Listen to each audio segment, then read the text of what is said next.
minute after 7, and we hadn't even gone live yet. Oh, we haven't gone live. Oops. Well, now we are. Yeah, we're live now. So, anybody who's watching this, welcome. I need a link, by the way. Yeah, just a sec. I'll put it in the...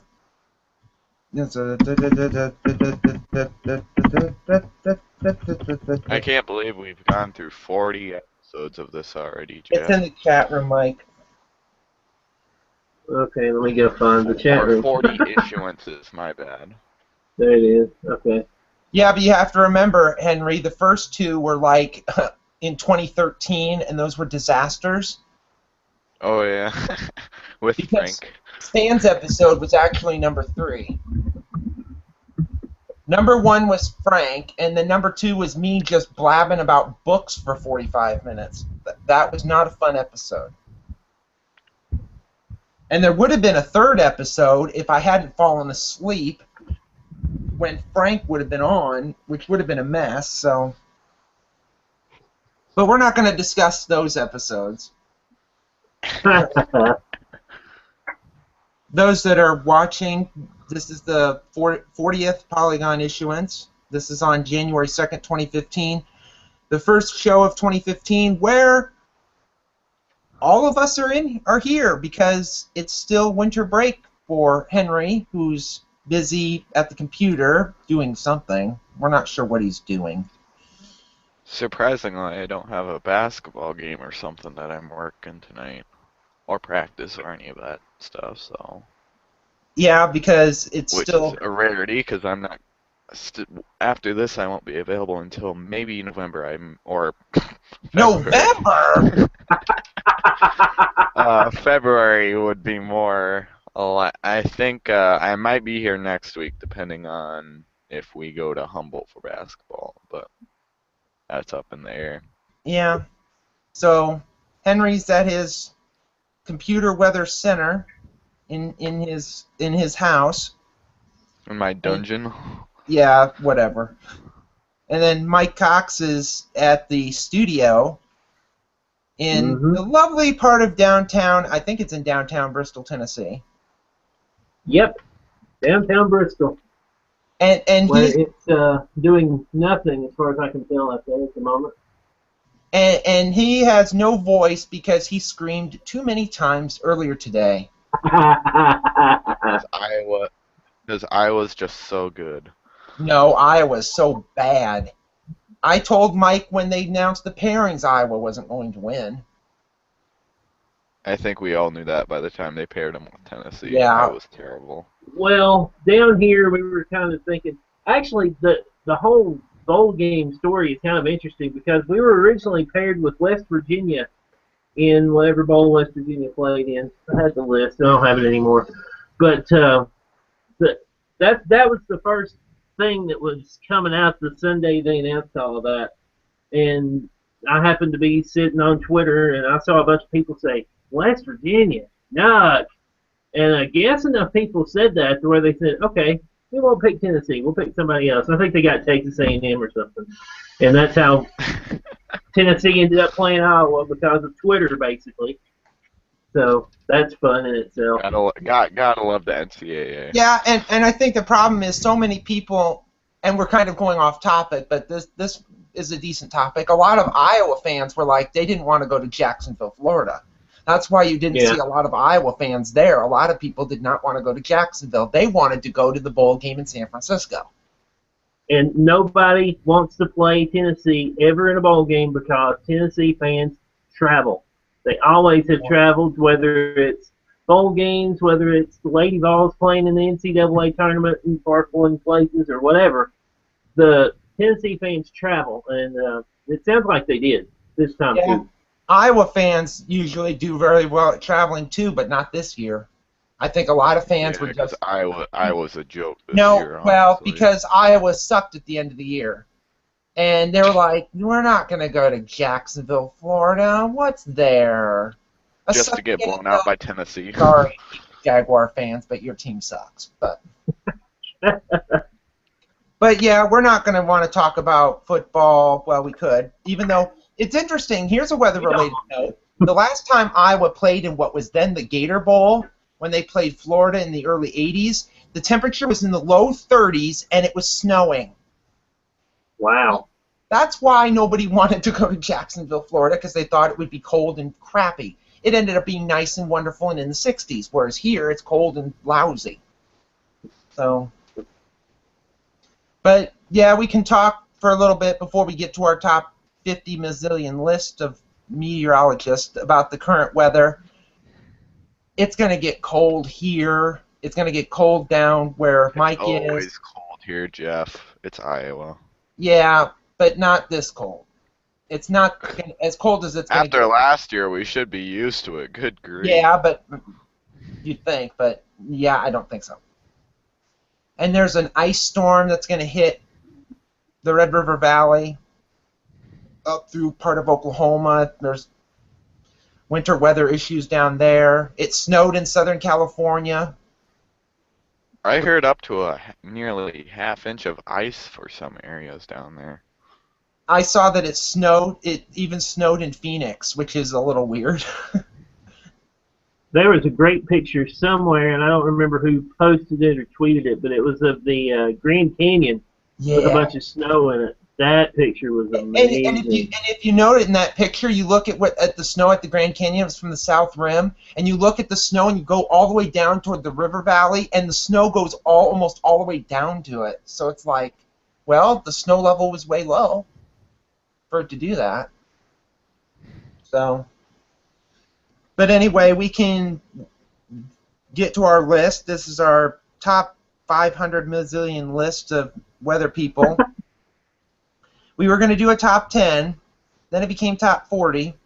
Now it's top 50 of the overall TV or other meteorologists in the country. We'll get to why we are saying other in a minute. And we also have the top 10 lists of weather people on social media and in severe weather coverage, and in large markets, typically about the top 25 markets or national, and then in smaller markets than that. So if we want to get started, we can do, which one do you want to do first? Do you want to just do the top 10 list first and then do the overalls? Yeah, that works for me. Okay, let me get my things out. Okay, I'm going to put these in the chat room so we can discuss them, and I'm just going to put all of them in at once.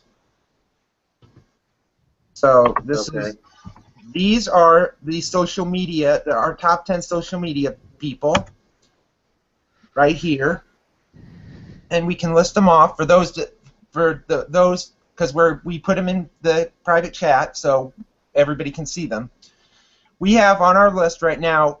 Do you want me to just read them off, or we just discuss who we have on here? Just read them off, and I guess we can alternate when we reach one of ours or something. Okay, well, right now, this was our social media top 10 list. This was compiled between myself and Mike because I didn't force Henry to do this. Brad Panovich was first. James Spann was second, followed by Nate Johnson, Brian Newdorf, Ari Sarsolari, Eric Fisher, Jim Cantore, Samantha Roberts, Morgan Palmer, and Chris Michaels. Those were our top 10. So, are you anybody surprised with these? Well, 10? one thing I didn't participate in this one category. I just did the overall, but I'm surprised that James Spann is in second because James Spann seems to kind of be, hell, he gets pictures from Iowa, weather pictures from up here, and yeah. I mean, compared to Brad Panovich, I mean, he's kind of he's the social media king. I mean, he's for me, he would be my number one, but I guess whatever. Yeah, it was kind of the point because you have Spann's Twitter army, but then Panovich seems to, it seemed like it was just hard. These top about 4 or even this top 5 or 6 was really hard because like Eric Fisher, who's now at WBZ in Boston, he does a lot of tweeting. You have Ari, who's now at the Weather Channel, does a lot of tweeting. Brian Newdorf has the NASCAR Weatherman Twitter account, so he does all of that. And then Nate seemingly is like a Twitter machine. I think you can't, if you put him on his phone and he's tweeting, you'll never get him off of it. So. Yeah, I think Nate is everywhere, and I think that counts for pretty much all of the top 5. They just seem to be everywhere. You just see them all the time on social media. I put Brian in there basically because of the NASCAR Weatherman thing, because he is really good at, I mean, and Sundays used to be his day off. I think they changed that now. But he used to have that day off, and he would be spending his day off doing NASCAR weather. And that's a pretty cool thing to do. And he doesn't get paid for it, as far as I know. NASCAR doesn't have anything to do with him, as far as I know. People from the teams will talk to him, which is a lot of fun. But that's the reason why I put Brian on the list, is because he's got this whole other side thing going. And when everything happened in Pocono with the severe thunderstorm warning in the middle of the race and all of that stuff, he was on there like crazy, and I joined in, and a whole bunch of other people. It started snowballing by the time the storm got there.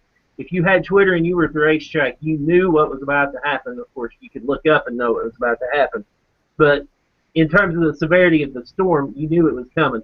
And that all really started with Brian, I think.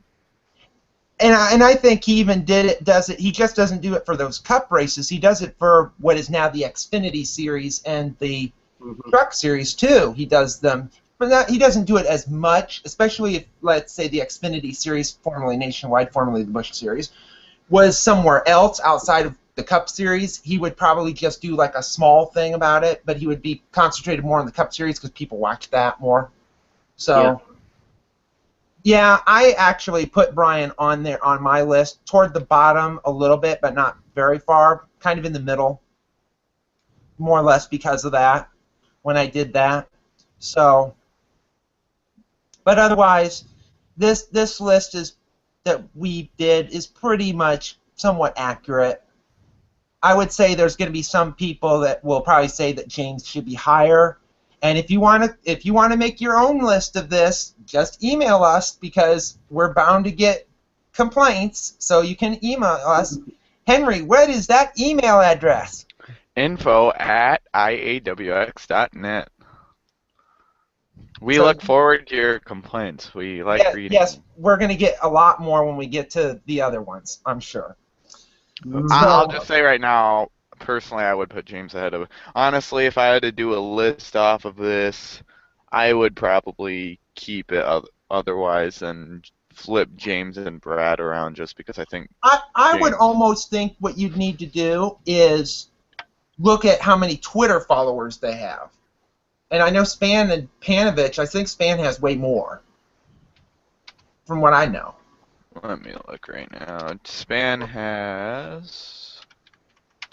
He has 53.4 thousand. Or, excuse me, 169,000. I was looking at the wrong one. Oh, yeah, the tweets, yeah. Yeah, he has 169,000, and Panovich has 29.2. So, I mean, that's just that's a mile away. Yeah, so, but Span is like the universal. Everybody knows who he is at this point. Yeah, and I mean, if you go to his account, you easily see he's like the universal weather guy, because you see stuff on his account from all over the country. Even though he's a Alabama media meteorologist for ABC 3340, it doesn't mean that he gets everything. I'm looking at a picture right now, and it's from Mexico, and Florida, Illinois. I mean, everybody knows him. That's why I would put him number one, just because he's more known on social media than Panovich. Yeah. Except for the fact that Brad Panovich is an Ohio State grad.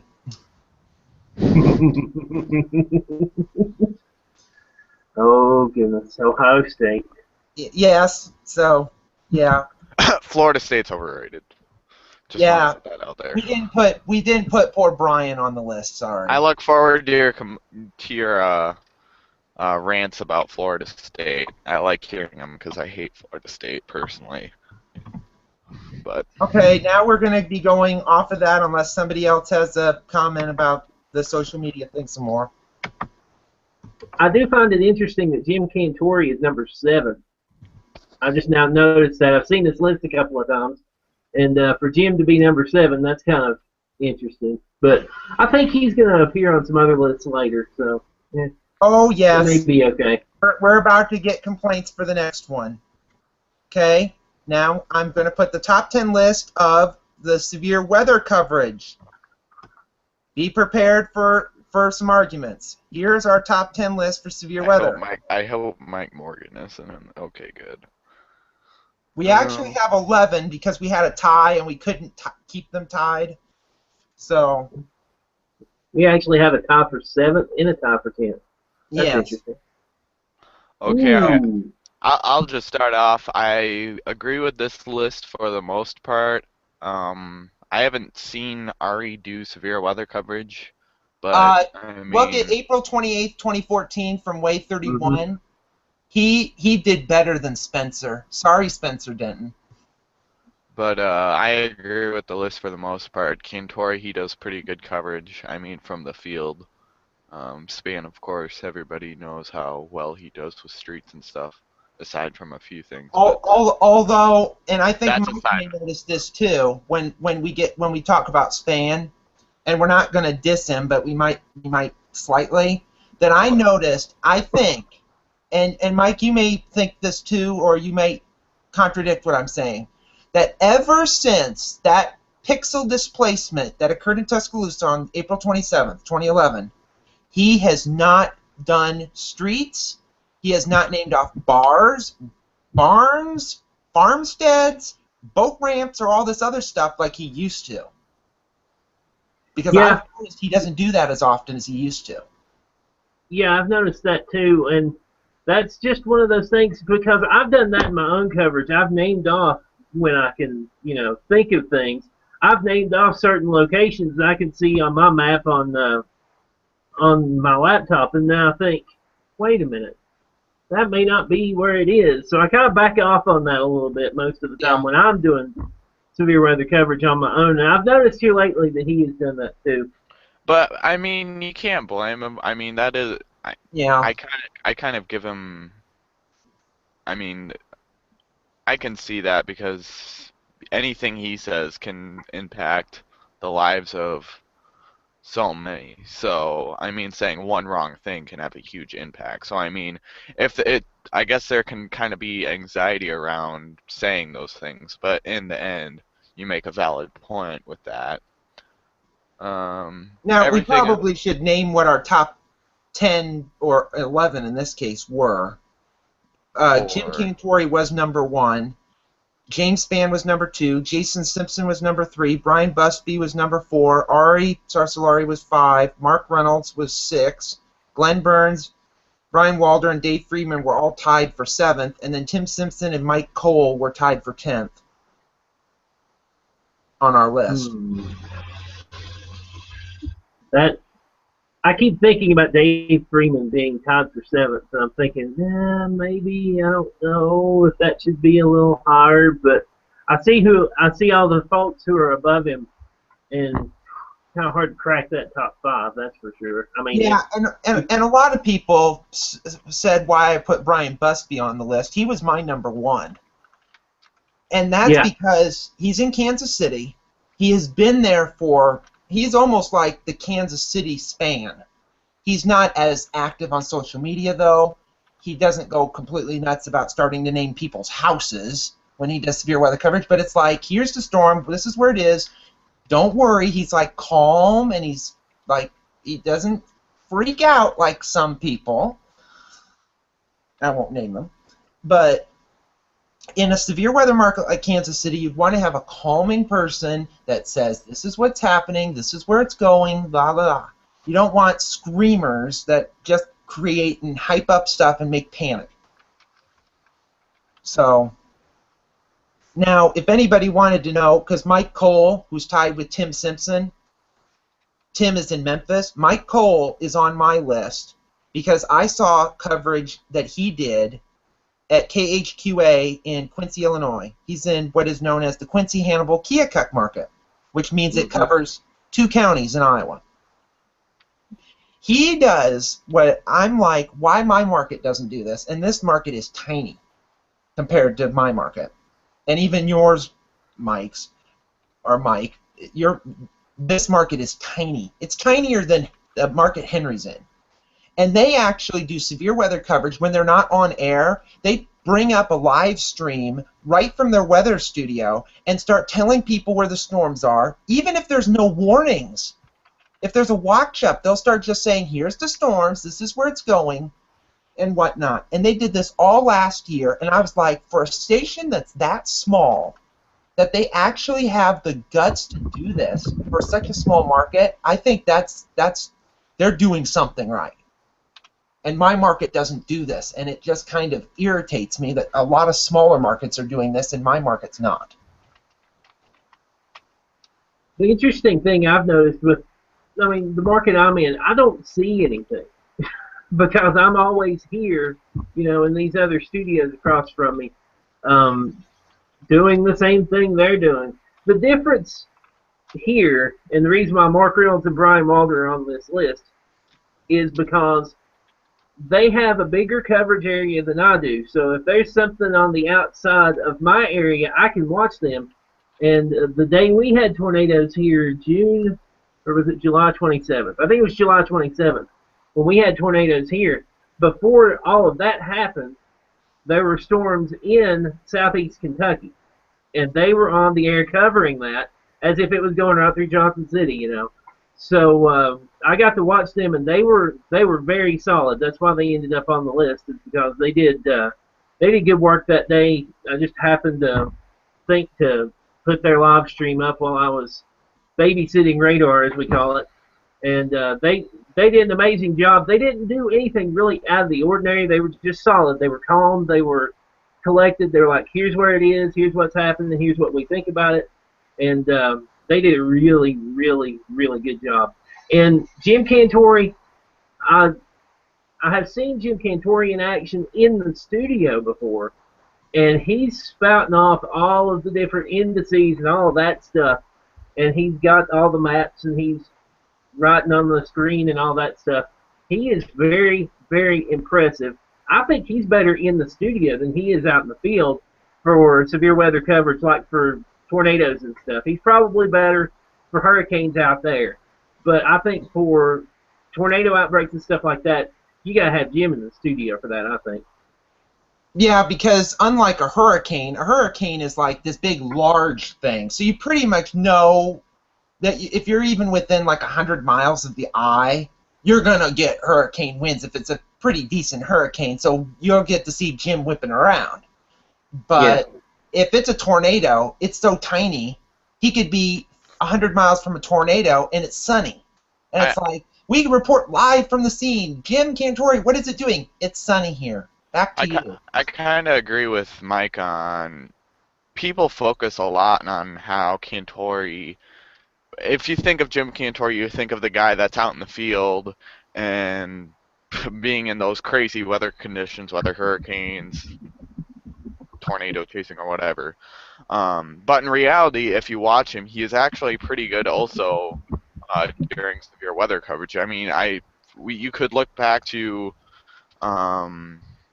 I can't remember which event it was, but I've seen multiple times on YouTube watching his coverage, and he is very good, as good as these other Mets on TV at doing severe weather coverage. If you watch him, he explains things to the public, like Greg, when he's with Greg Forbes in the lab at the Weather Channel. Greg Forbes, if you know him, he just says things without really explaining them, because he says correlation coefficient and he says all these things about debris ball, and he doesn't really explain things that well, but when Jim's there, he kind of explains to the viewers what it means, and he's very good at that. He's smart. I mean, he's one of the best out there, that's for sure, if not the best, next to James Spann, of course. Now, of several people that we probably missed out, and Henry, if you had done a list, you would have had people bump up. For example, let's say a lot of the Weather Channel people, like Dr. Greg Forbes, would have been on this list. I will say I'm not trying to diss Greg Forbes. He is a great man. He does things very well. He just kind of rushes through things and doesn't really explain things as much as Jim does, but he's still very good at what he does. His intelligence is unmatched in the weather world. I mean, what he knows, he can say things about these different situations. Say if it's with a tornado, he'll say things that nobody even thought of doing because he worked with Dr. Fujito, of course. And I mean, his experience and knowledge is unmatchable. But between Jim and James, I mean, they explain things a bit more better to the public um, than some of the others. So, do we have any more comments about the severe weather coverage people? I do have one. Tim Simpson, way down there at the bottom, tied for number 10. 10.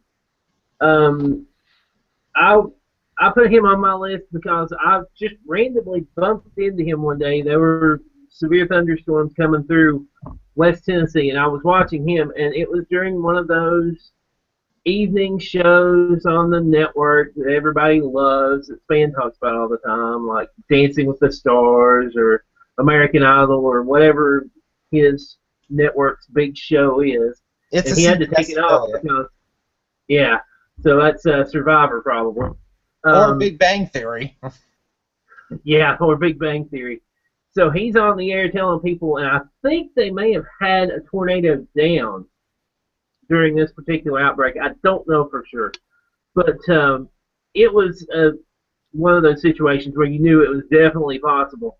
And the station apparently was getting some complaints, and he just pretty much said straight out, look, if you care more about a TV show than you care about the other people that are in our viewing area, then you've got serious problems. He didn't say it exactly that way. He said it a little bit more eloquently than I did. But to make that point in the middle of severe weather coverage, I thought was absolutely genius. And the rest of his coverage is fantastic, too. But making that point in the middle of coverage is just amazing. And that's one of the reasons why I had him on my list. Yeah, I had Tim on my list going back to when he was still in Huntsville and did the Palm Sunday '94 outbreak. Because that was the first time I'd seen videos of Tim when he was still in Huntsville, and of course I'd seen him do coverage in Memphis also. So yeah, he's one of those, what I would call, and sorry Tim if you end up watching this later, one of the elders of severe weather coverage, since he's been doing it for so long. So we can get up to the next list. So I'm sure there's going to be complaints about this list now. Next, this is going to be for the large market or national. So let me put this in.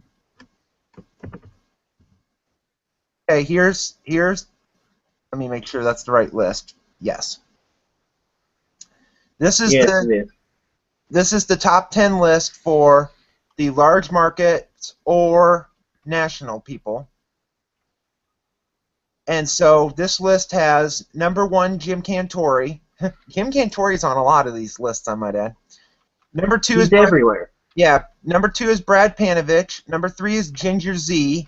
Number 4 is Eric Fisher. Number 5 is Glenn Burns, tied with Laura Velasquez, who's now in Denver. Number 7 is Nate Johnson. Tied for 8th is Mike Bettis and Nick Walker, and then Tom Skilling is 10th on this list. So, what do we think about this list?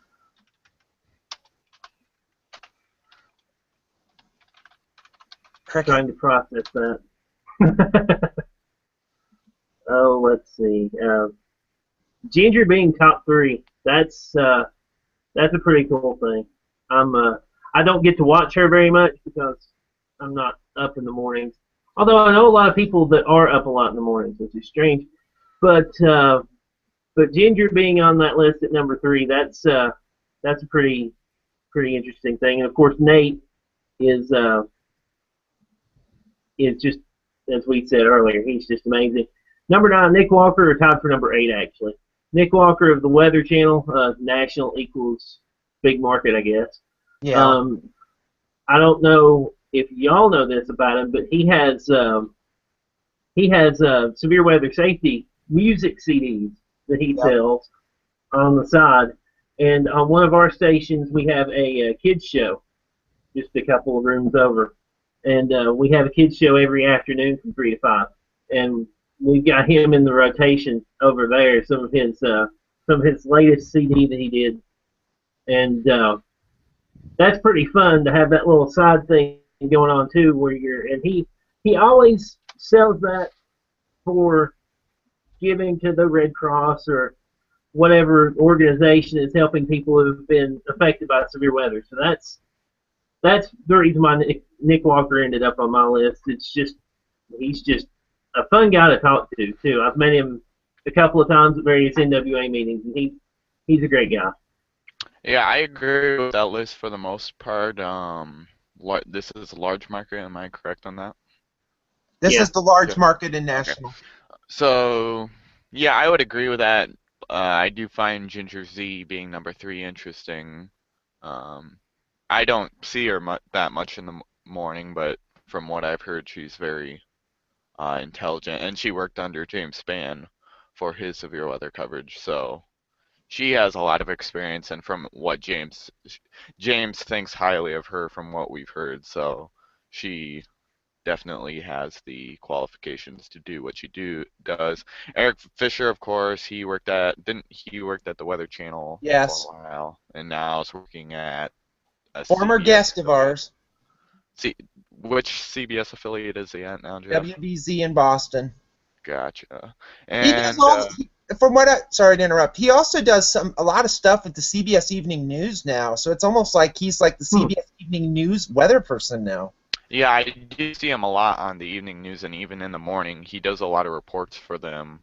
And I don't think CBS actually has a real meteorologist on staff, so No, well, he's kind of the technical meteorologist for CBS News nationally. But I'll finish up, Jeff. Hold on just a minute. Nate Johnson, of course, he's very good at what he does. Mike Bettis, he's very knowledgeable. If you see him on, I think he does works with Sam Champion now in the mornings on the Weather Channel. I'm not sure what yeah. And Nick Walker, of course, he's actually one of the candidates for a counselor for the NWA, I noticed. Yes, he is. Yeah, so hopefully he's very knowledgeable as well. He's on the Weather Channel, of course. I'm not sure when he works, but he actually got promoted to evenings with someone else. But you see him a lot during severe weather coverage, and he's very good at what he does, just like most of the other TWC Mets. Okay, Jeff, I know you've been waiting. Yeah, Nick, I think, works with Kim Cunningham now. Most of the time. That's what I was thinking, but I couldn't remember. Yeah, when I put the ones I put on, because I put Glenn Burns on because he's been in Atlanta forever. And they're talking about sometime that he's about to retire, maybe soon. So I'm like, well, he's been there. He's like an institution in Atlanta. Some people may think that's a thing of crock or whatever, but I don't care. So, and the only reason that Skilling is lower, because I put him lower on my list, mainly for the fact that I don't get to watch him anymore. Stupid WGN. Taking off the 9 o'clock news so they can put on some stupid crud. So that I can only June. And I don't know how long that's going to last. So, but yeah, he's been, what funny thing is, and about Skilling, so many people would be like, he's been in Chicago forever. He's always been in Chicago. Wrong. WGN was his 3rd TV station. I have seen a promo of Tom Skilling at his 2nd, which was WITI in Milwaukee. And it's like, oh my God, he is so young. I have also seen Skilling the first year he was at WGN, which was in the late 70s. And it's like, oh my goodness, he has hair. It's like Span. It's like, he used to have hair? He used to be young? What the heck?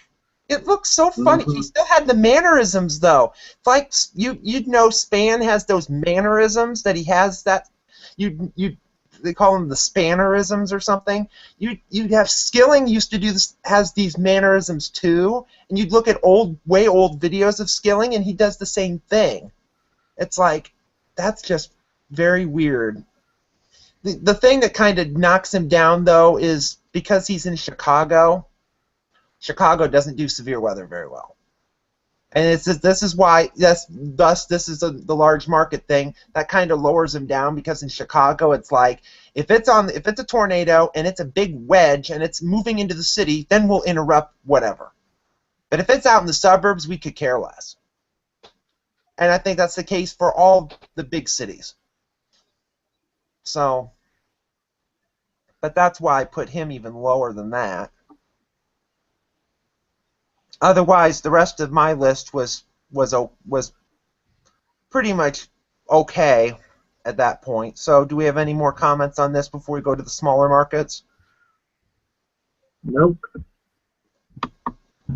Okay. This next list is the one that is the messiest, and I'll tell you that right now. Just a minute, I gotta edit. What's the next category, Jeff? The next category is the small markets. This is the one where we had ties all over the place because, and I told this to Mike in an email, we picked 10 different people. So in turn, we had 20. So we pretty much have the top 5 of mine and the top 5 of Mike's list for this one. And here it is right here. So we can fight over this, and I'm going to make Mike read the one below Span, because he's the one who's going to have to say it. No, I'm not doing that. That's not happening. You've been reading all of these. That's your job. Okay. We're going to have ties, so bear with us. The 2 at the top were Brian Busby in Mark Reynolds. The next 2 down were Jason Simpson and Brian Newdorf. The next 2 down were James Spann and this Nicole Misinick. I believe, isn't she in Indianapolis? Yeah. Okay. Then we have Jay Trobeck and Dave Dirks, and then Mike Cole and Samantha Roberts.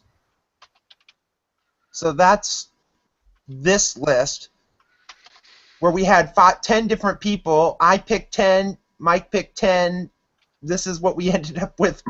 These are pretty much our top 5s. This is a wonderful compliment to the overall list, I'll say that right now. Yeah, the overall list when we get to it is going to be weird. Because, but anyway, when so do we have any compliments about, or complaints, or talking about this list?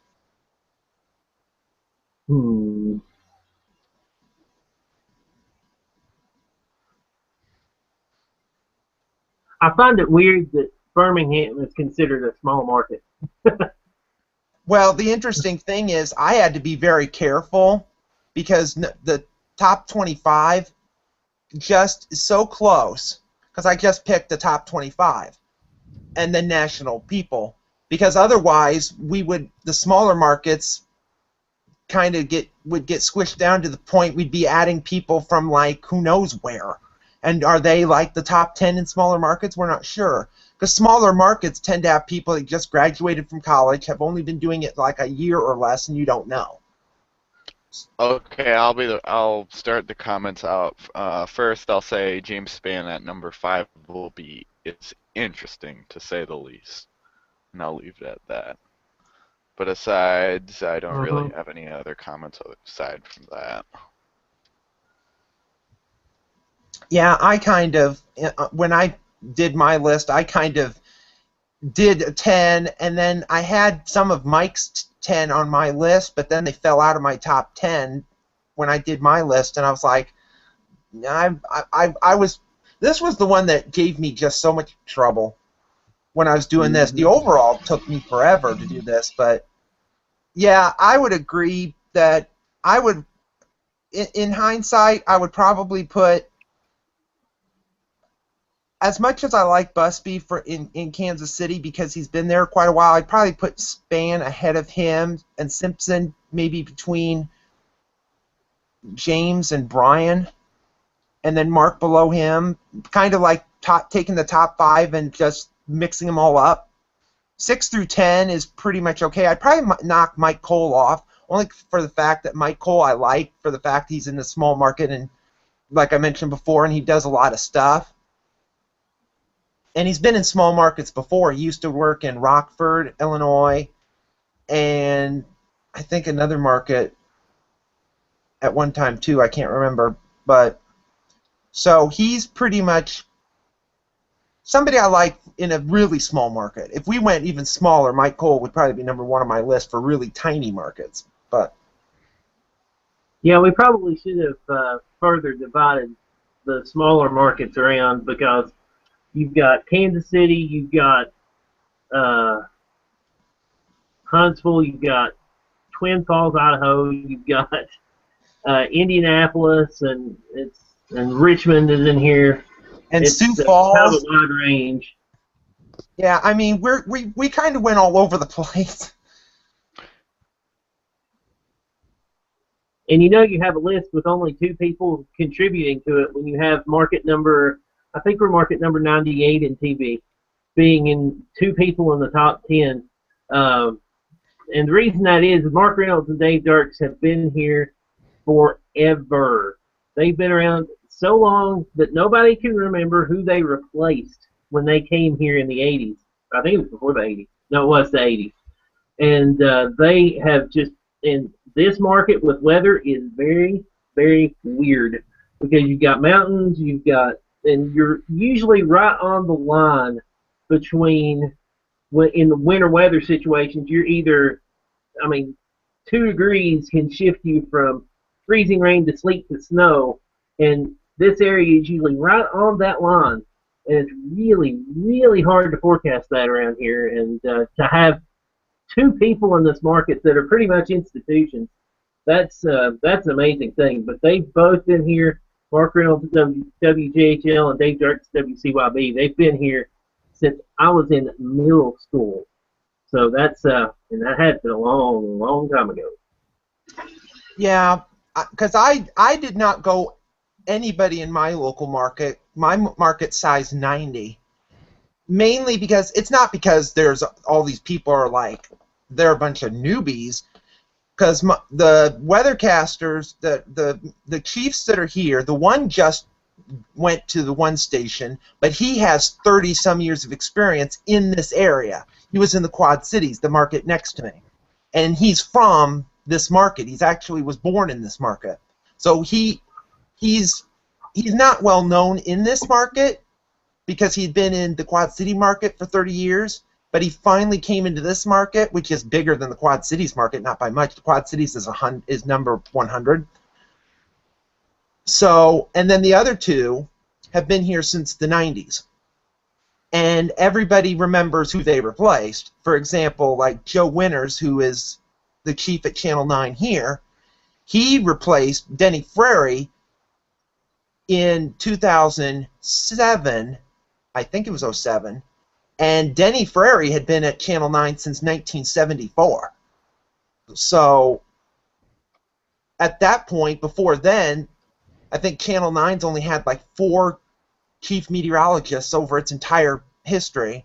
Channel 7, where Schnackenberg is, has been there since the mid-90s, and that's his first job. He graduated from college, and he went to Channel 7, and he's still there, and he's now in his early 40s. So, and he doesn't want to leave, so, and I don't see him wanting to leave, so, because he's happy here, so. We did, if you didn't see on the screen share earlier, Brad Panovich did note that he is honored to be in the top large market national Mets group there. So just an FYI on that. And, Okay. oh Lord, here we go. We have our first complaint here from Nate. So, Jeff, that's your problem. Okay, we're having complaints. See, we're already... And where do you send your complaints? Henry, list the email again. You can send your complaints to info@iawx.net. We will enjoy your complaints thoroughly, of course.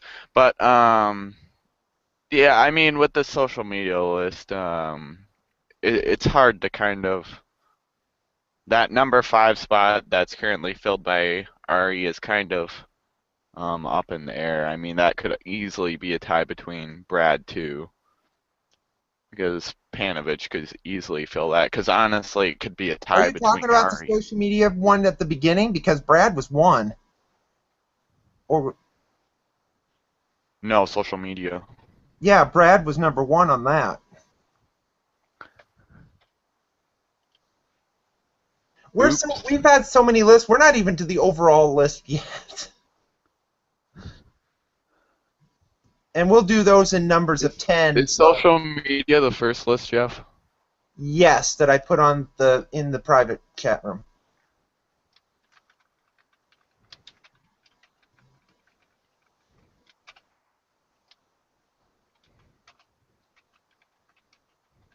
But then, are you ready for the beginnings? Yeah, go ahead. The overall?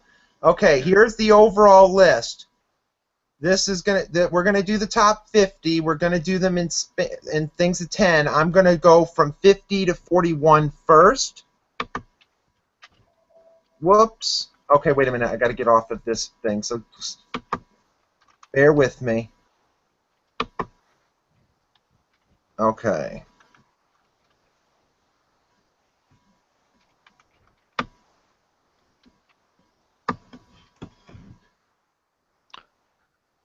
Okay.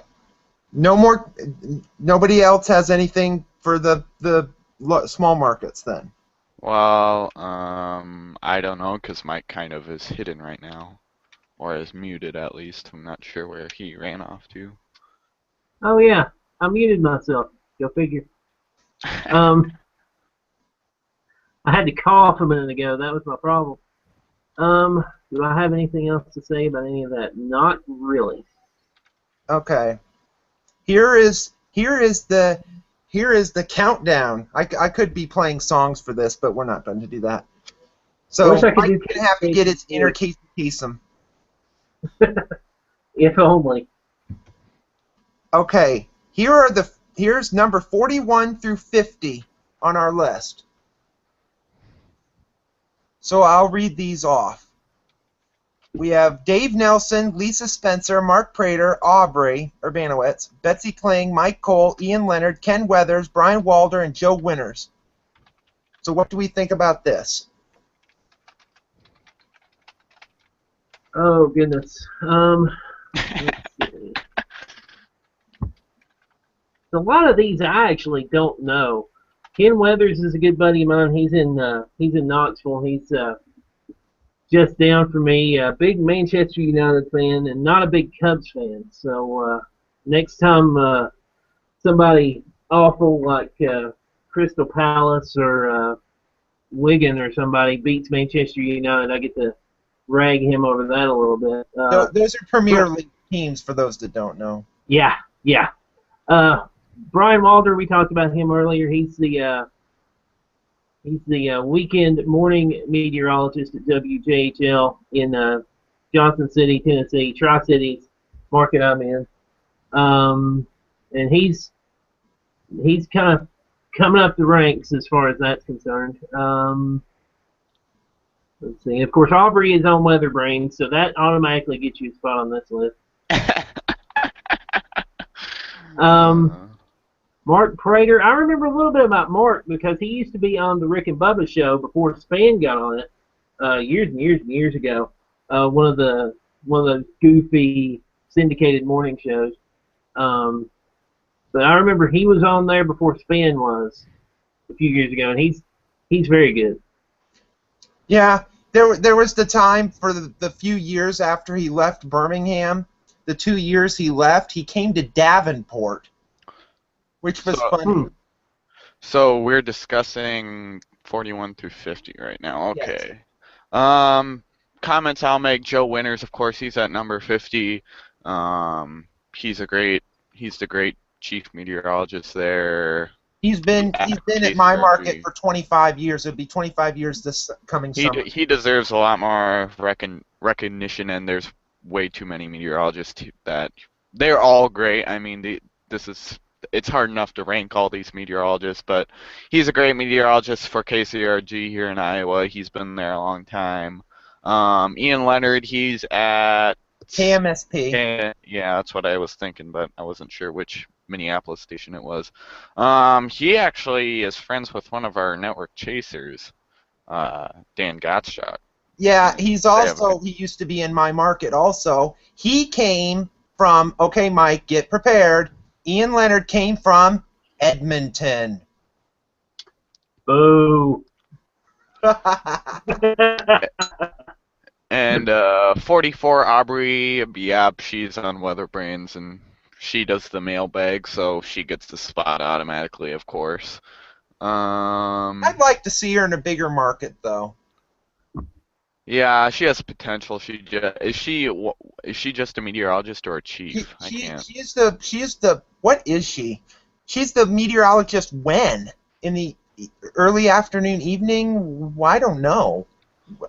I don't really know either, to be honest with you. She works. So I do know there are a lot of weird schedules when it comes yeah, to television. So that's probably part of it. And I mean, a lot of these people, some of these, especially the morning ones, work some crazy shifts, especially if they have to work on weekends. Brian Walder is a good example of that. He works every newscast on weekends. So he's on at 7 o'clock Saturday morning, 11 Saturday evening, 8 o'clock Sunday morning, and then 11 o'clock Sunday evening again, of course, depending on football and all that stuff. So, yeah, schedules, if you're not a chief meteorologist, can be kind of crazy for TV people. yeah, and you feel so bad for those that have to work these long morning shows, especially on Fox affiliates, starting at 4 a.m. and it goes until like 10. It's like, oh, yeah, that's crazy. Hey, you get your 6 hours in and then you're done. You go home, unless they force you to. That's true, except for the fact that you have to go to bed at 7:30 at night. Yeah. So, but yeah, I had Lisa Spencer, who's going to be our guest in 2 weeks. I think it's 2 weeks. Yes, 2 weeks. Yes. I don't remember. She's going to be on. So I don't remember who's on when. But yeah, she's been in Nashville. She used to work at the Weather Channel back in the early 90s. So, and she does a lot of stuff like that I've seen, that she teaches a lot to make sure people know what stuff is severe weather, blah blah blah, that stuff. So she knows what she's talking about, and can and in some cases, with her being a chief, there's not many women chief meteorologists around, and she's been one for quite some time. So that bumps her up way up for the fact that she's a chief in a larger market, Nashville, and knows what she's doing. So that's why I had her higher on my list, not for the fact that she's going to be a upcoming guest on the program. Is Mike Cole on Twitter? Does anybody know? He is. I found him. Yeah. He's at WHQA. KHQA Mike. Yeah. Okay. Thank you. So we don't have anything else about these people? Nope. Okay, so let's go to the next 10. Whoops, not that far. So here is number 31 through 40, upcoming. Wait a minute. We need a drum roll for this.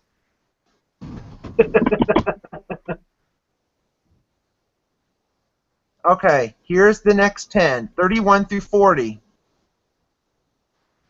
We have ties all over the place, so I untied them. We can Dave do it. Schwartz. Why did I not have Dave Schwartz on my list? Yeah, You're welcome. yes. We have Mark Reynolds, Rick Knabb, who used to be on the Weather Channel, Nate Johnson, Meredith Garofalo, not Garofalo, I got yelled at when she was on on my program, Samantha Roberts, Jed Castles, who works at KWTV in Oklahoma City, Kristen Ketchell, Dave Schwartz, Ari Sarsalari, and Nicole, that Nicole lady. I'll take a shot and say Masinsic, but I'm not sure. Mazinsic. Yeah, the C is an S, I think. Somebody and probably, well, no, she's probably asleep because she does mornings. But yeah, somebody will correct me on that eventually if I'm wrong. So, what do we think about this group? Still can't believe I didn't put Dave Schwartz on my list. That's. I think it was mainly for the fact that Dave Schwartz had just returned to the Weather Channel only a couple of months ago, back in the spring. And it's like he's there, and it's like, okay, what do we make of him? So. What I find interesting, too, is Nate is 33. How did that come to pass? He's like number 2 and number 3 on all the other top 10s, it seems like. And here he is, number 33. That's a little, I don't want to say incongruent, but a little weird, I guess, would be a better way to put it. When the overalls were done by multiple people, that it kind of knocks it all over the place. So it did. The thing that I kind of did, and this is why Nate's probably going to watch now, and Nate's a former guest.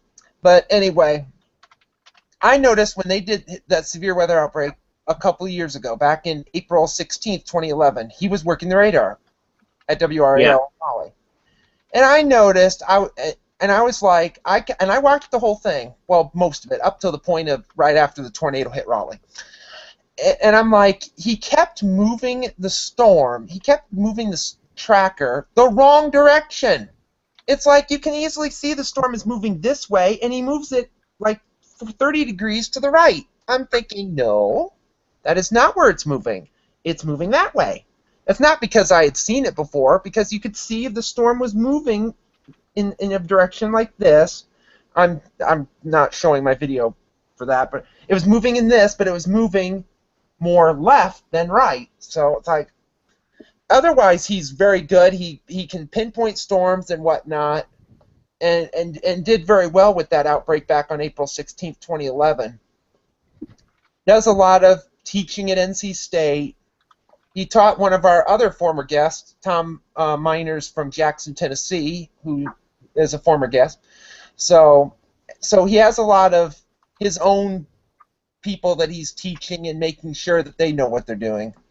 So, and he's like my age. Nate's a couple years older than me. So he's probably closer to your age, Mike. Yeah, I think he is. He might be a little older than me. I'm not sure. So I could be wrong. I'm sure I'll find that out shortly. I don't think. I'll say this: if Nate is watching, I don't think he's 40 yet. I know for sure Nate is not 40. I can make a remark saying he's 50, but he's not. No, there's no way. Yeah, I would stop while you're ahead, Jeff. So, but anyway, of this group of 10, do you see any of these 10 that should, from the previous 10 to this 10? Do you see where there's a reason why these 10 are higher than the other 10? RE39, yeah. I would agree with a lot of these. Rick Knabb, I'll comment about him because he was on. I added him to my list. While he is a former broadcast meteorologist. He's now the NHC director in Miami. But when he was on the Weather Channel, he was very good. He worked alongside Brian Norcross, and he really explained things well. I remember him probably the most vividly out of all of them.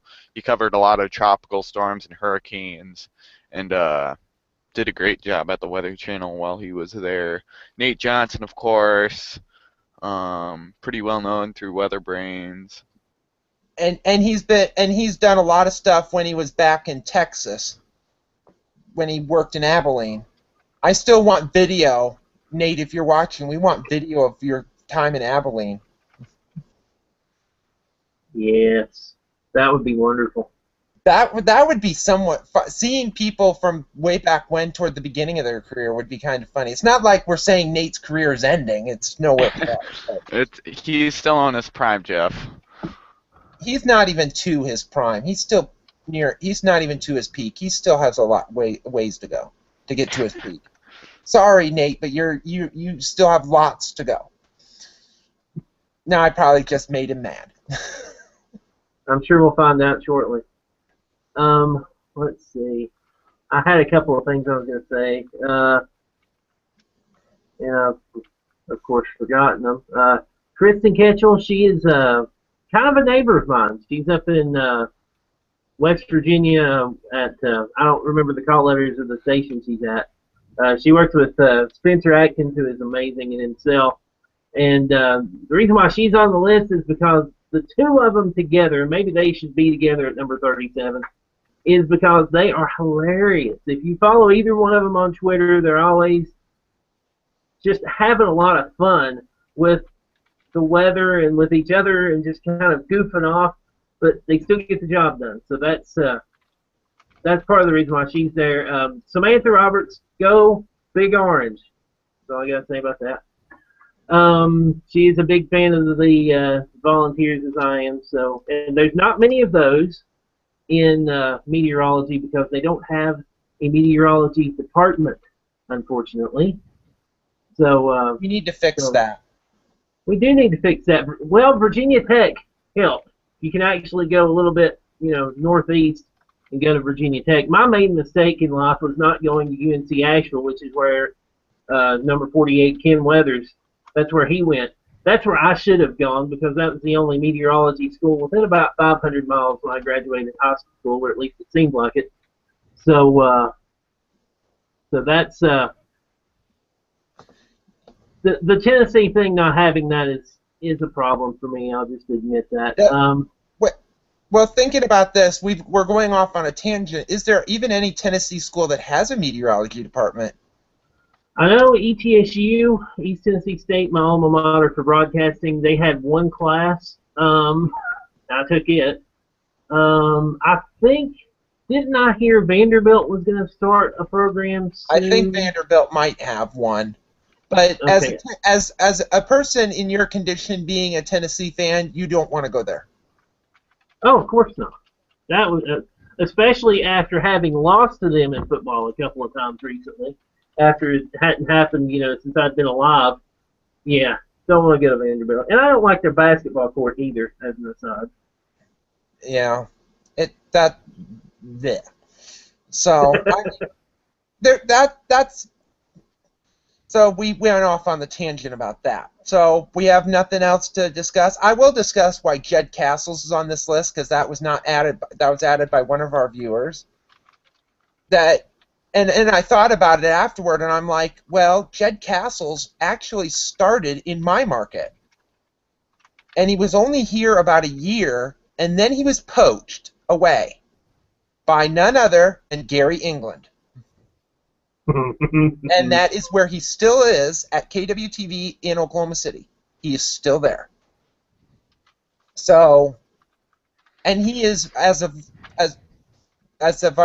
how I think that he and that one girl or woman are the only two that are still left from when Gary was still there in 2013. Everybody else out, even before David Payne joined. Everybody else left. Armstrong went to become a minister or something. Nick Bender left and went to Kansas City to work where Brian Busby works. And it's like, well, now that station is like being run by David Payne. And we're not going to mention any more about him. I think we need to mention Mike Morgan, Jeff. No, we're not going to mention Mike Morgan is our fave. No, Mike Morgan is not. He's not on our list. I'll tell you that right now.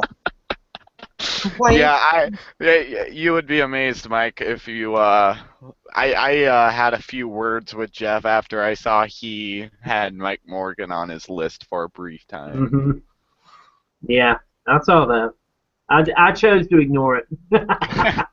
Okay, so are we done with the 31 through 40? Yes.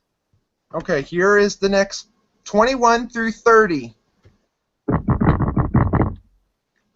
Thank you. We have Dave Hey, or Spencer David. is on this list. What? Spencer is on this list. Yeah. Spelled Did I do wrong because that? I should have spelled it right or fixed it, but whatever. Dave or David Finfrock is number 21. Mike Seidel's 22nd. 23rd is Glenn Burns. Then Brian Norcross, Spencer Atkins, Cheryl Scott, Rick Mitchell, Tim Heller, Jay Trobeck, and Merrill Teller, who is in Wichita, I might add. So what do we say about this grouping? Given the fact, I'll start off, Finfrock and Rick Mitchell work at the same station in Dallas, actually in Fort Worth, because Channel 5's in Fort Worth. David Finfrock was hired by, oh God, what's his name? The guy in the, oh shoot, this is gonna, I can see him. Now I gotta look it up. You know who I'm talking about, or does anybody? People will know who I'm talking about.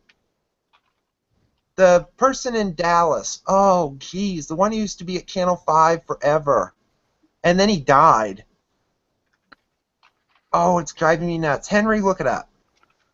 I'm kind of busy over here, Jeffrey. Okay, I'll look it up. But yeah, Finfrock was hired, and now he replaced him after he died. And Rick Mitchell was hired away from KOCO to be David Finfrock's replacement when David retires. So that's why I put them on my list kind of back to back, and then they kind of got separated. So, and of course Glenn Burns being in Atlanta forever, Brian Norcross having been in Miami for so long, famous for doing the Hurricane Andrew coverage back then and whatnot. So, and Tim Heller being in Houston, and then he had been in Dallas, and he was in my market, former guest of the program, and he is from his parents, Tim Heller's parents, live 10 miles from me.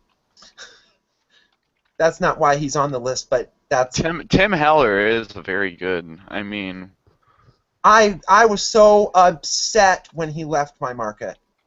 he was a very good Met when he was here, and he still is when he's in Houston now, am I correct? Yes, he is at KTRK in Houston. KTRK.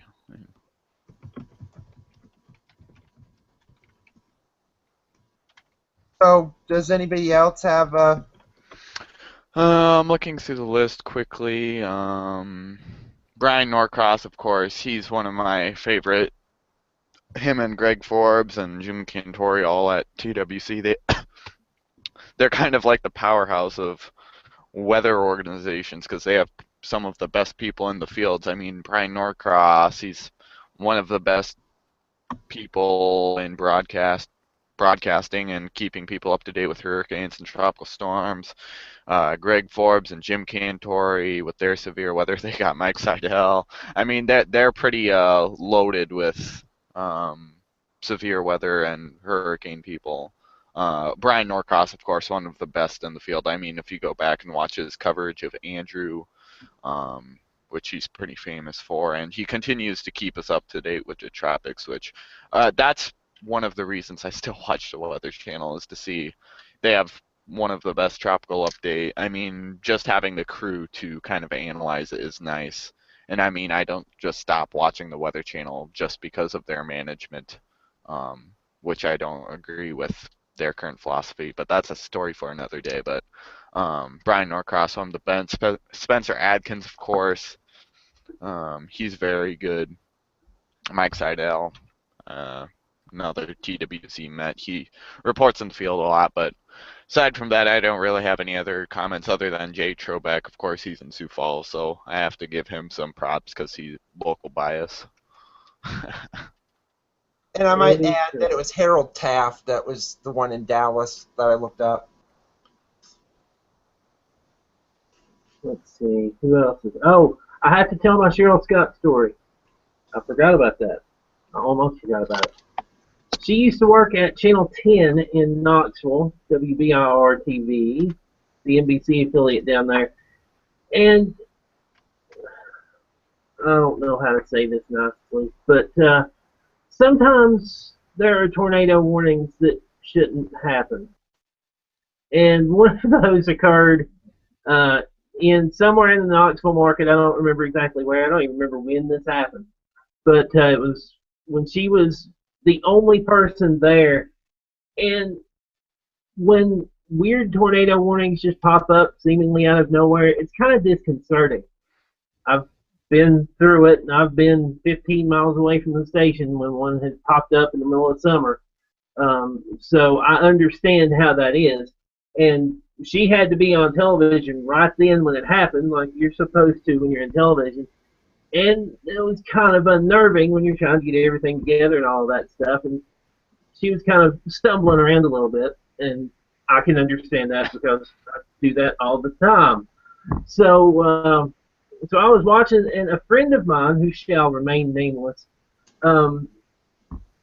decided to say something to the effect of, I don't know why this girl is on television in a big market like Knoxville, and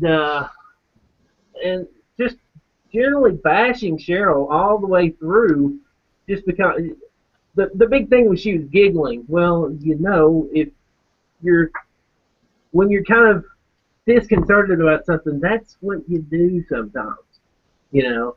So I have since seen Cheryl go straight from Knoxville to Chicago, and then switch stations in Chicago within the last 2 weeks. So she's gone from a big market like Knoxville to the top 5. I mean, seems to me like she's doing okay. So don't trust everything entertainment reporters tell you. I'll just put it that way. Is it for the fact that there's a lot of people that say, why do they end up here, and then you're surprised years later that they end up in bigger markets? Because she's not the only one. There's a lot of people that are in that situation. Ginger Z, for example. Yeah, who would have expected her to go from James Spann and that internship? Being an intern only 15 years ago in Birmingham to being pretty much ABC News chief meteorologist. I mean, that's pretty. Talk about a hop.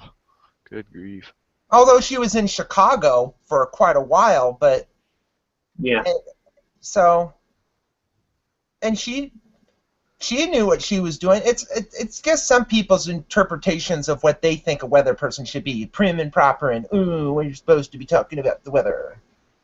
It's like it's called personality people. If you want somebody who's dull and boring, go to Los Angeles. They're dull and boring. Sorry, Los Angeles people, you all are boring. Or entertaining, and they could be like, oh, here's the weather. Let me talk about other stuff while it's going. So. Well, I mean, in some markets where there is no weather, like Los Angeles or Miami, you kind of have to be a little bit entertaining because sunny and 82 gets old after a while. Except in Los Angeles, it's been snowing and or tornadoes. That's true. That's true. That's true. I could never see what would happen if anybody in LA had to interrupt a program for a tornado warning. I don't think I've ever seen it before. Now, I have heard during tornado warnings when I happened to flip on KNX 1070 News Radio out of Los Angeles, which is the CBS O&O radio station out there, they do interrupt their program because it's all news. It's just nonstop news. They will actually have viewers call in to report stuff, talk about damage. I'm thinking the best coverage in Los Angeles for severe weather is on the radio. That's kind of sad. That's like they're 50-some years behind. If we're doing watch it. Come on, Jeff. Yes, but we I'm have a radio market. I'm talking about in bigger markets like Los Angeles, where it's like a big O&O. You know how O&Os are, especially in radio. You could easily say CBS is like they could care less about their radio stations. So, and by looking at their news stations, they're not much better. Should we continue on with the list, Jeffrey? Yes, before we get in trouble. Remember, where do you send your complaints again, Henry? info@iawx.net. We enjoy hearing your complaints. Or how Jeff just pissed off everybody in radio, including Mike. Yeah. My trial is over. I may not be back after this one.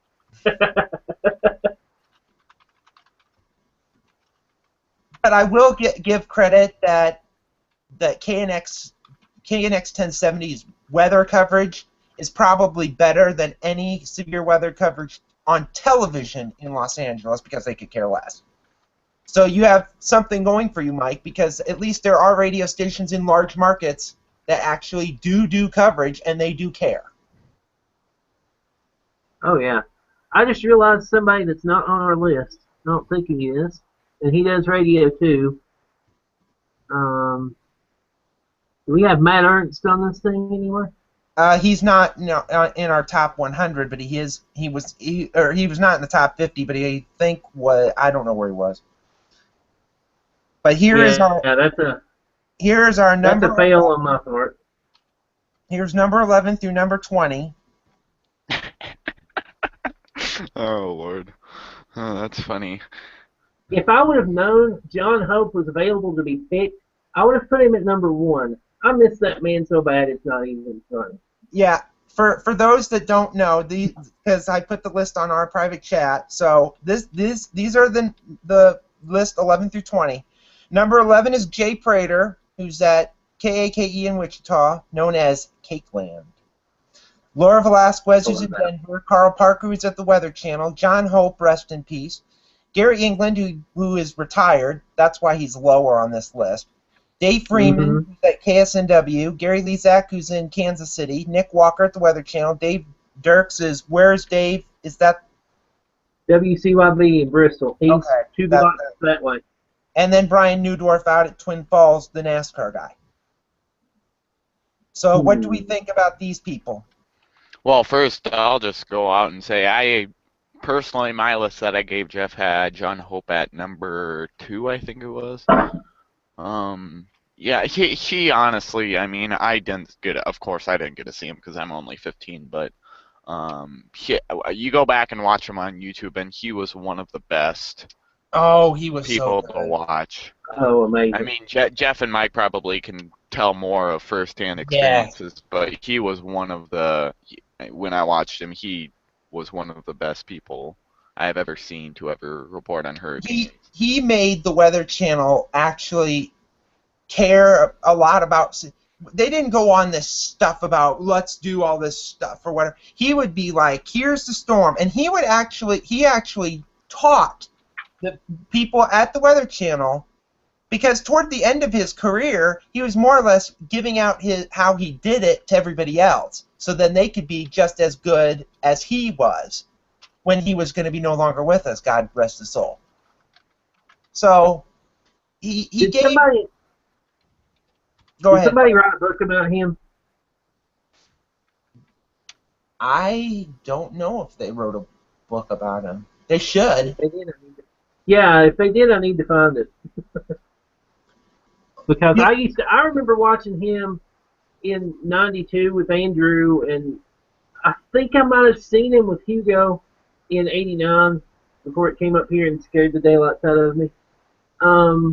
But I remember watching him in '92, and various hurricanes that were coming through after that, and just amazing. He is.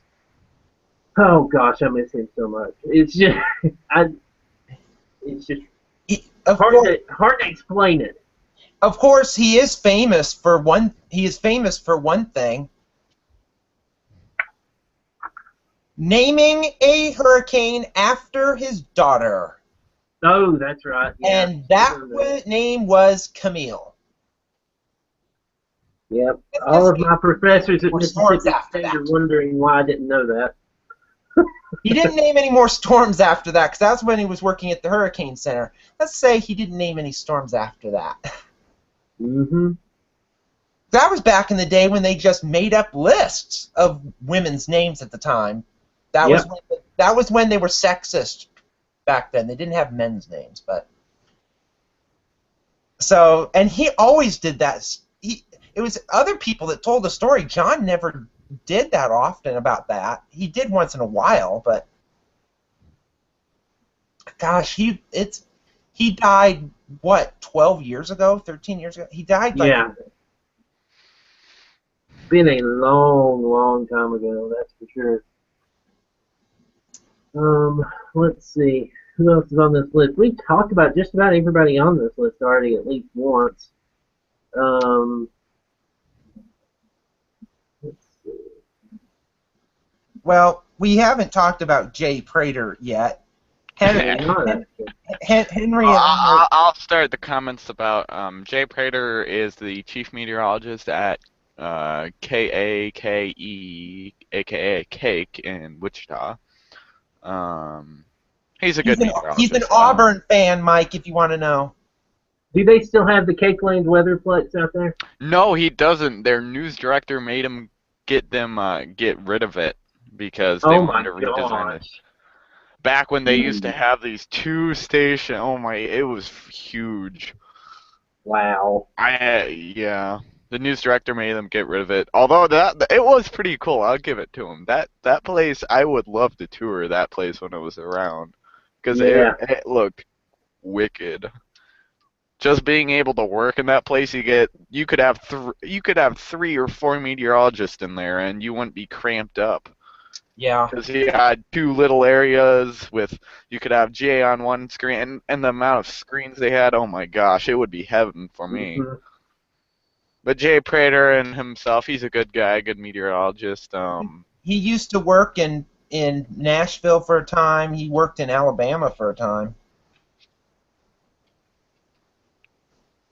So it's too bad we don't have John Beal on here to talk about him. He would be. Yeah, John works with John, who's one of our viewers, and he's connected to our weather network. He is our partner. He works as the chase partner for Prater's TV station. But yeah, and so we have like Lezak is in Kansas City, Freeman's in Wichita, Prater's in Wichita. We're getting into more people that we're closing in on on our other lists. We're getting people that were in our lists for other lists now. So do we have anything else? I got no other comments really. Okay, so yeah, I'm good here. Okay, so now we're gonna go to our top 10 list. Here's where the complaints will start. Yep. And here, whoops, why does it keep doing that? I do not know. Okay. And now here's our top 10 list. I will go from number 10 to number 1 for this one. At number 10 is Dr. Greg Forbes. Number 9 is Brian Busby. Number 8 is Ginger Z. Number 7 is Eric Fisher. Number 6 is Mike Bettis. Number 5 is Jim Cantori. Number 4 is Tom Skilling. Number 3 is Brad Panovich. Number 2 is Jason Simpson. And number 1 is James Spann. Does anybody have comments, complaints about this? I'll talk in a minute. I gotta finish up posting these on Twitter. Okay. For some reason, after all of our other lists, Jim Cantori being number 5 is kind of low. But looking at the 4 above him, I don't know who you replace him with, or with whichever. Who you bumped down? Yeah, I don't know. That's the question. I mean, you're not bumping Jason Simpson or James Spann, that's for sure. At least not in my mind. And you're not bumping Panovich or Skilling either. So Who did you say was too low, Mike? Cantori. Cantori, but the more I think about it, I'm talking through it in my head, and you can't put him any higher than that. Yeah. That's that's that's that's a little bit frustrating, really. Yeah, But 'cause we're getting to a point that we can't really move any of these people all over the place because it's so confusing. I will say that a couple of years ago, I took a 1, 2, and 3. That's funny. I took what I called a forecasting vacation. I was having troubles, missing forecasts and stuff. So I decided to take an entire week of vacation. And I went to visit Brad Panovich, James Spann, and Jason Simpson. I went on a Monday, I think, and visited Brad there and back, and took a big long trip to Birmingham and Huntsville to visit the other two. And I've got to say, Jason Simpson was one of the highlights of that trip because, I mean, it's all a highlight when you get to talk to these three people. Imagine scheduling that and making it work, for one thing. As busy as those three people are, to get the same week to talk to all three of them, two of them within a day of each other, I still am amazed that actually came together. But when I went to Huntsville to talk to Jason at WHNT, I had my little forecast sheet wherever I left it. I think it's in another room now. But I brought that in and I was telling him everything I do and all of that, and he's like, "Well, write that number down." And I had to think. Nobody had ever asked me a question like that before. And I thought, that's a good question. It took me 2 hours of driving up the road on the way back to figure out why did I write that down in that box right there. And that was one of the better parts of that trip because he made me think about what I'm doing.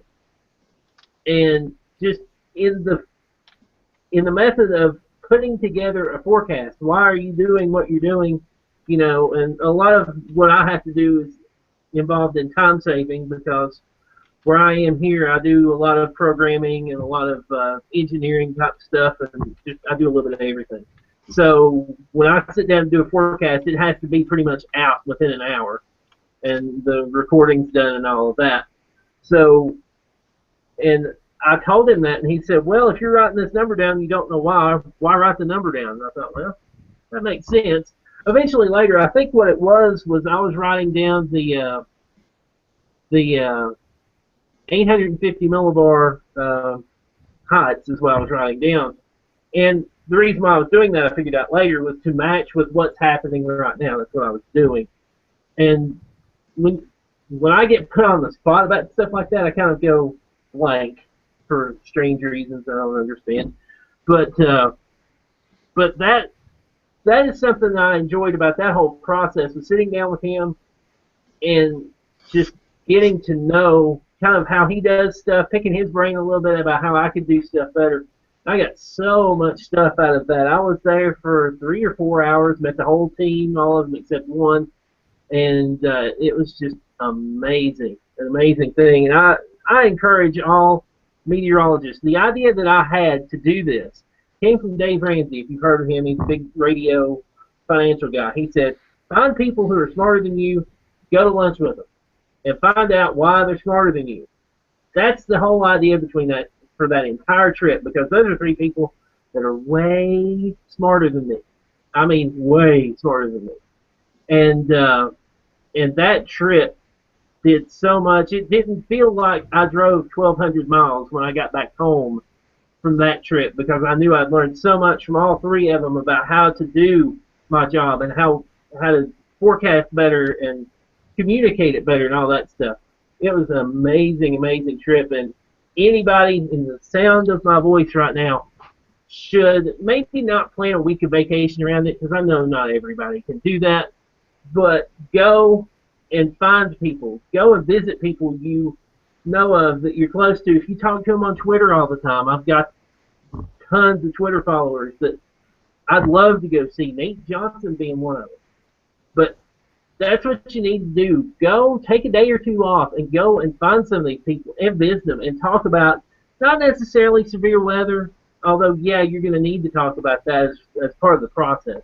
But as far as a day-to-day forecasting, sunny and 72, partly cloudy, slight chance of rain, and 38 or whatever, take some time and go and talk to people with things like this, with Hangouts. You can do it online now. Of course, it's better in person. But every once in a while, just go visit somebody that you know that's a mentor to you, even, and just see how they do what they do, and then maybe steal an idea or two from them, because that's how you're going to make yourself better at this forecasting business. We're predicting the future, so why not go and talk to other people that do the same thing? One thing I will say about the top two of this overall list, um, Alabama is incredibly blessed by having two of the two best meteorologists probably on the planet, at least from our list, to be serving them. Of course, James being number one in the Birmingham market, and then just right up, hop, skip above them in the Huntsville market being Jason Simpson. I mean, how better can that be to know that a good most of the state is being covered by two very knowledgeable and incredibly gifted meteorologists that actually care about the safety and not just doing it as a job. I mean, we could say a lot of things. They're all great people. I mean, Brad Panovich.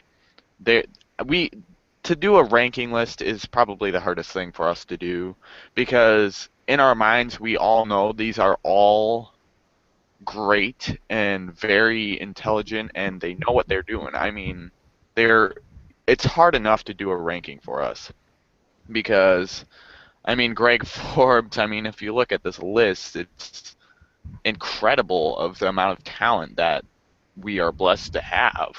James Spann, you go back and look on YouTube at all of the severe weather coverage he's done. How many lives do you think if you look at the top 50 list, if you look at all of them, how many lives do you think were saved from these people? I mean, these people are heroes, honestly, for what they do to help with the public. I mean, I can't say it any better that these are the great people. I can't say anything else. That's really hard to describe. Yeah, I'd agree with that because I had a terrible time. Because you feel like if you're moving people up or down, you're like, well, are they better? But how do you know? It's so hard because with my list, for the last several months, in fact, several years, I would always watch severe weather coverage either on a live stream or on YouTube of other people to get better at what we do when we do our coverage on the Weather Network. So I'm good at getting stuff out of what people do. I can't learn by reading a book. I can learn by watching. And a lot of people do that. So when I watch, and if I'm getting stuff out of this person, I'm thinking, well, they must be good because there's this aura of, like, they're telling me what they're doing and whatnot. So if they're doing that, that impresses me and leaves an impression that they're good at something. It may not be telling what the weather's going to be, but they're kind of giving you, like, clues as to how they're doing it and how you can do it better if you know what you're doing. We're not saying some crazy person that can just say, oh, it's going to be a snowstorm, and not like that. I'm saying if you're really weather geeky and you want to start doing it, you start watching people. Start talking to people. Like Mike said. You can talk to them, you can watch them, how they do things. You will learn as much by doing that, if not more, than reading a book. Although you should read books too, but yeah, you kind of have to sometimes, unfortunately. So do we have any other comments about this list or people we left out? People that should have been higher, lower? I'm debating on some of these. in my head at the moment. I think Brian Newdorf maybe should have been a little higher, but that might be kind of biased because I'm really good friends with him. Let's see. That's the reason why it's a good thing we have more than one person doing this. It's actually more than two people doing this because a lot of my overall list is people that kind of have helped me through this thing called weather forecasting that we all get to do, and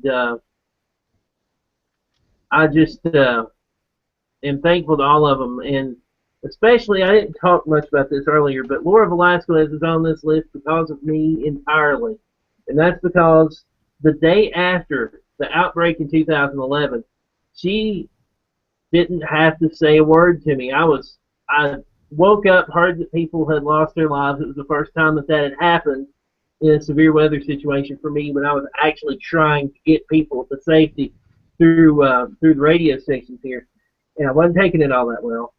And she said the right words at the right time and didn't have to say a word. I didn't direct that tweet, whatever it was, at her, but she just at the right time said, "You'll be okay. You did what you could."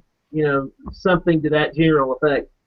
And she didn't have to do that. I mean, that's what the fun part is about being a part of a group like this, of broadcast meteorologists. Yeah, I'm on radio, but being able to talk to the TV people and just we're all reasonably close together. A close knit family. That old cliche, I guess you'd call it. And we're pretty close. And that situation showed that to me. And Aubrey Urbanowitz, wherever she was in that list, she contributed to that later on as well. Just, I mean, you didn't have to say anything, but you did. And just a tweet, saying the right thing at the right time can do wonders. And I'm thankful for people like that, and for James and for Jason and Brad. When I visited them, they didn't have to do that either. I mean, what's this dude from Bristol doing? Asking me weather questions. But I guess through social media, you can. The world is kind of smaller when you've got social media the way it is, and it's. I'm just thankful for all of the people that have helped me through ridiculous and rough times, because there were times when I really needed a pat on the back or a swift kick sometimes to kind of get over, especially that one outbreak. You never get over it, but you know what I mean. And especially with Laura and Aubrey, I've talked to them about that privately about it and just said thank you, because there's no telling how bad my mind would have messed with me over that through the course of the year. Through the course of the years after that, we lost 13 people here. And here, one person dying because of a tornado is huge news. And I don't even remember it ever happening before. It could have happened, I just don't know it. But 13, that was my 252. James Spann talks about 252 people all the time. Up here, 13 is as big as 252 in terms of, all the metrics you can use about how this many according to population and all that. It's that day, that outbreak was so bad for so many people, and to have people in the field that will say, "Hey, you did okay. You did what you're supposed to do. Stuff happens. You'll be all right." That's a really big thing, and I've got those 5 people to thank for kind of getting me out of the doldrums when I was feeling pretty bad about that outbreak. It's good to have people in the field with you that actually care, and that's pretty neat. One thing I will kind of note is that it doesn't matter how big of a market you're in or how many people you serve or whatever. The key thing is here, how many people do you reach out to and how many people look at you for information. I mean, if you're the reason I rank James Spann so high, and I'll say this right now, is that he interacts with the people of Alabama in a way you can't describe it. I mean, the way he does things on social media and on TV, he has connected with the people. He's not just another famous person or a big TV person that's big. He connects with the people of Alabama in a way hardly anyone else can do. That's why I ranked him number one on my list. And the amount of work he put. How old is this man, Jeff? Do you know? Span is 58. Okay, he is 58 years old. Imagine him doing I don't know what he gets up in the ass crack of 4:52 dawn a.m. to do a forecast report. In the end, he goes to schools. He hardly has time to himself. He has to manage. He of course is flexible with his kids stuff and with his wife, but he is all the time. He is never resting. He doesn't take breaks. He does the morning forecast. He has the Alabama WX.com. Even though he's not on TV, he's still working behind the scenes to do a forecast on the website. He may not be on the station doing the forecast at like noon or in the morning, but he's still up in the early morning hours working on the website doing a package for and his website is incredibly popular. Probably people look at his website maybe even more than the morning news. I mean, to be able to connect and know James and to see he's just not another famous person or some big TV man. He's another person trying his best to protect people, and people realize this, and that's why he does what he does so great. I mean, that's why I had such a tough time. I mean, for me, it was an unanimous number one for him because personally, I don't know. No offense to Jason or Brad or Tom or Jim, but even if you look at Jim doesn't connect with the public like James does. I mean, James, he answers every single one of Or he most tries of the to. questions, which is absolutely crazy because he gets so many questions and he gets pictures tweeted at him and he's always on his phone or on a computer retweeting all these images. And Jim, I mean, nobody really rivals that to have a connection like that he does. It's absolutely crazy. And that's why I said behind the scenes here when we were putting these lists together last night, how can you put Jim number one? I mean, I'm not trying to diss him, and I'm probably going to get a lot of people coming and ranting at me for this, but how do you rival him? I mean, severe weather coverage-wise, it's pretty equal between the two. I mean, if you look overall, you can't just look at the past year. I mean, for me, this is an overall all-time list. Isn't that what we're doing here? We have John Hope on the list, so Yeah. we are doing an all-time. So we have James Spann. If you look at his track record, he does phenomenal weather coverage, with the exception of 2014. But really, that's one event. How many other events has he done absolutely great on? And Too many I to mean, name. really, Jim, you can't rival him because James connects with the people of Alabama in a way no one else can. And the people that have worked with him, Jason Simpson, number 2 on the list. Who did he originally work with? James Spann. Ginger Z, where is she on the list? She is number 8 on the list. Who did she intern with? James Spann. To say James Spann is below these people, I mean, that was just... I couldn't do it. I could not do it just because of the amount of people the amount of lives James has saved, the amount of people that he's impacted. I mean, it's unanimous. But so that's my little rant about that for this evening.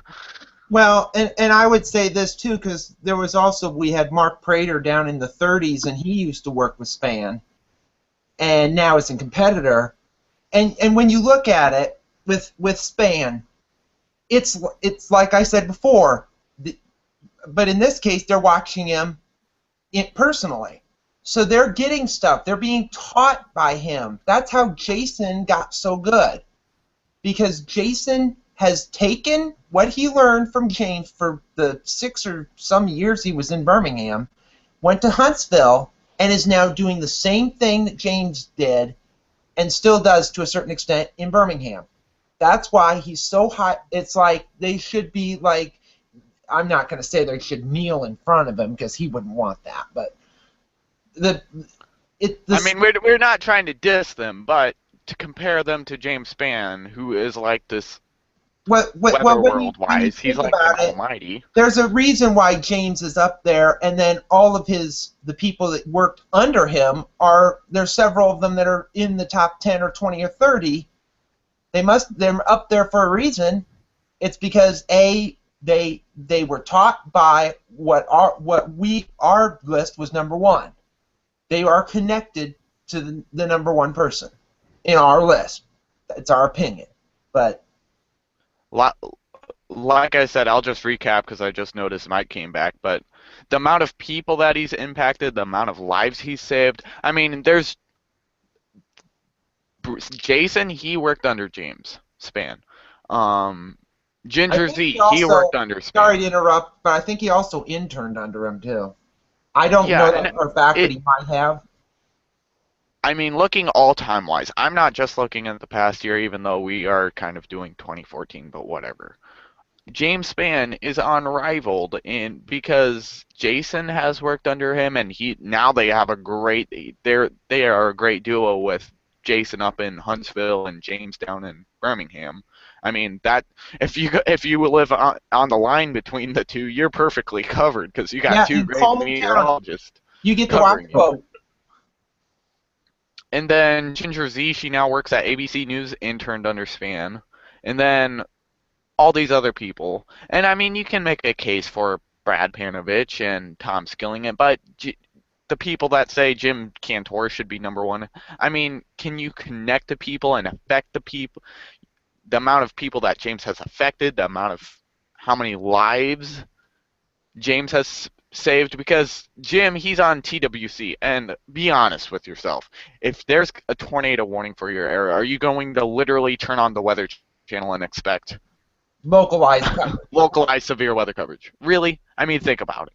If you're looking for localized great coverage that connects you, I mean, James Spann, he used to do streets and got it down to pinpoint areas, and he connects with the people of Alabama. I mean, he localizes it, and it's just not some broad thing like saying, oh, the western half of the state should be worried about this, and central half, and blah blah blah.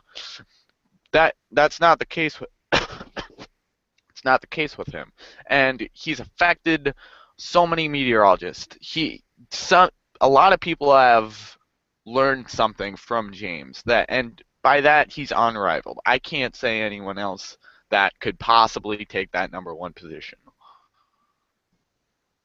Now, I'll say this: if we were to do this as an all-time, since we did have people that were retired and John Hope, who has since passed away many years ago, you would, if we were to do an all-time list of all TV people going back to the beginning. On the top 10 list, I would start knocking people off. Because James would probably still be one, but it would be tough. For example, Harold Taft. He was the first TV weather person in Dallas. That goes back to the 40s, when very few people even had TV. And he was there. He was even still doing the weather on TV, and he was stricken with cancer and still had enough strength to actually do the newscasts and do weather, even though he was pretty much what I would say he was on his dying days, and he was still on TV. That says gumption there. Now, can you compare Harold Taft to James Spann? They're in different eras. Yes, for a 2-year period, James was a competitor to Harold Taft when James went to Dallas. And James has always mentioned about Harold Taft, so much so. So if we were to make this an all-time list, Harold Taft would probably be bumped into the top 10. and there'd probably be a few others that would be bumped in, but it's pretty much apples to oranges because there's different eras. They didn't have back then Doppler radar. Some even didn't even have radars for a long time. And back then there wasn't satellites until the 60s, so you were pretty much flying blind back then. So you had to be good at something back then, or you would have missed every time. And you wouldn't have been able to do like Mike did, going to other people, because they would be in the same boat. Because you almost have to throw your arms up back then. So if a lot of people say, well, this person doesn't know what he's talking about, just think back in the days 40, 50, 60 years ago when you didn't have radar, you didn't have satellite, you had to guess. You actually had to guess. And I'm sure you would have probably thrown your arms up like some people do nowadays, if, like, for example, with the snowstorm coming into Iowa tomorrow, where it keeps changing every 5 minutes. Well, the weather people are feeling the same way. They're all frustrated too. So you can't blame them for saying, well, they keep changing the forecast. Well, it's not. It's you can't really blame them because you would be seeing the same thing if you were looking at stuff. So I mean, so you have to. It's apples to oranges with different eras. If we were to make this a whole list of everybody, we would have to do a top 1,000, and that would take like a 6-hour period, and we're not going to do that because we've already gone near 2 hours now. Wow. Yeah. So, Henry, make sure to have do our email again because people will get mad and complain. Or have we even gotten complaints? Because we better start with the complaints we've already gotten. Email is info@iawx.net. And have we gotten any complaints? I'm looking now. We can. We haven't gotten any complaints on Twitter, which is good. At least too many.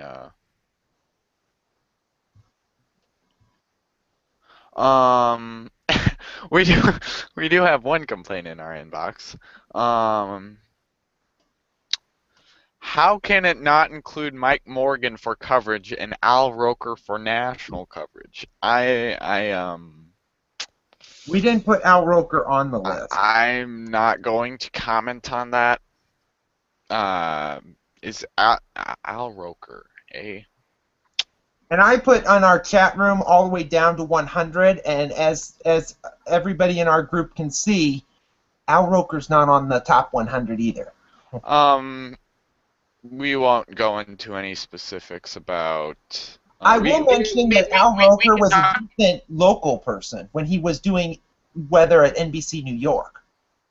But now with him at the Today Show and doing the Weather Channel stuff, is Al Roker even a degreed meteorologist? I was going to ask that question myself. I'm pleading the fifth because I don't know either. I don't want to. I don't know.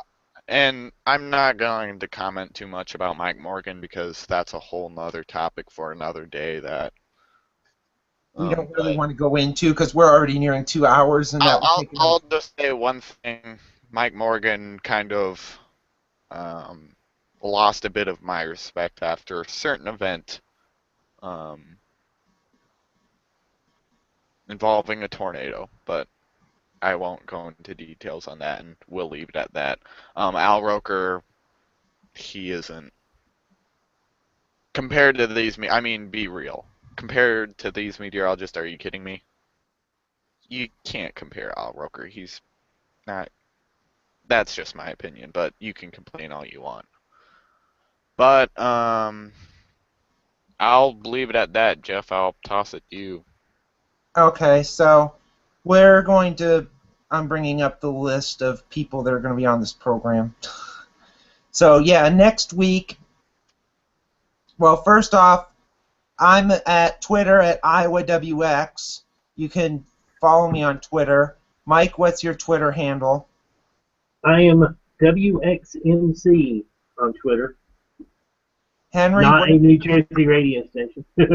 Okay, Henry, where can they find you between now and when you're going to be coming back in I February? am at Henry C. Luker _ WX. Okay, next week we'll have, and I'll mention this too, Mike, since you'll be on. This is going to be an earlier show. It's going to be an hour earlier. It's going to be at 7 p.m. Eastern, 6 p.m. Central. Just to Okay. tell you this.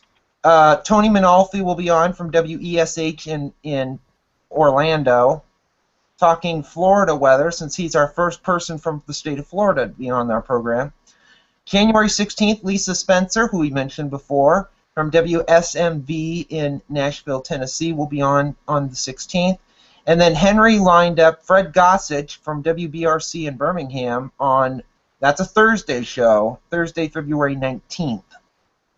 So we still are looking for guests. You can send them to the info@iawx.net. We have several people that we're speaking with and trying to get lined up, so we could have a lot more guests lined up by the time we meet again next Friday. So, do we have anything else to discuss before we sign out? Nothing for me. Oh, whoops, I just lost everything. Okay, here we go. Whoa, I'm having issues. Okay, so, yeah, we have to do our shout-outs. Mike just remembered that. Henry, do you want to shout out somebody? Um, I'll shout out. I don't know. I have no shout out this week. Sorry. You get a buzzer. You need a foghorn or something. Yeah, Mike, do you have one? I do. That's why I brought that up. I would try to do a screen share, but I don't know what button to click, so I'm just going to tell you. Have y'all seen the 7-day TV style outlooks that the Weather Service in Blacksburg is doing, that they started a couple of days ago? If you look at if you go at NWS Blacksburg on the Twitter, you'll find that they're doing almost exactly kind of TV style 7-day forecasts, and they have like I think 4 of them for different parts of their area that they cover. The county warning. They have one for thank you. That left me. They have one for Blacksburg, one for Boone, North Carolina, another town in North Carolina, and one in West Virginia that they are doing 7-day forecasts for. It's pretty interesting stuff, and actually kind of looks pretty good. So, although one of them does have a 5% chance of rain. But, 5? Yeah, 5. I saw that when I was looking at it. That's interesting, but it's actually on there 3 or 4 times. 5%. Good grief. 5% chance. Oh, there's a 75% chance on one of them. Are we doing it now instead of like 10, 20, 30, 40, 50? We're now going to do by 5s. I'm waiting. I'm waiting for the 72% chance. That might happen. There's a 65% chance on one of these. So, be that as it may, I see a 35 now on one of them. But it's still interesting that they're doing it. That's the main point I'm trying to make here, is that they're taking the time, whatever they're using to do it. It's very interesting to look at, because it looks a lot like what the TV people do. But yeah, the National Weather Service office in Blacksburg, all of them for that matter, they're my shout out. Yeah, I'm going to do 2. One is going to be a shout out to one of my classmates from high school who had surgery, fairly major surgery, and she's recovering. She had, what was it? They had to shave part of her skull, and did a lot. It was really serious surgery. She is recovering, so I'm going to shout out her because I know her. And the other one, I want to do one that's weather related because or at least somewhat weather related. I can do this. I'll shout out my AccuRite weather station that I got for Christmas. Ooh. So, and wait a minute. Let me bring it. I can turn my video on for this. So let me see just a minute.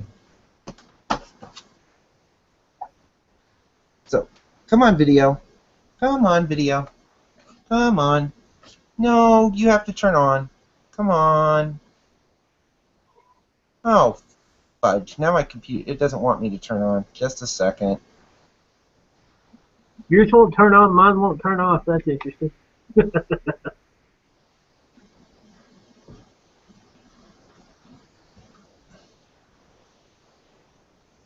Yeah, because I'm not going to be able to do it because it is somehow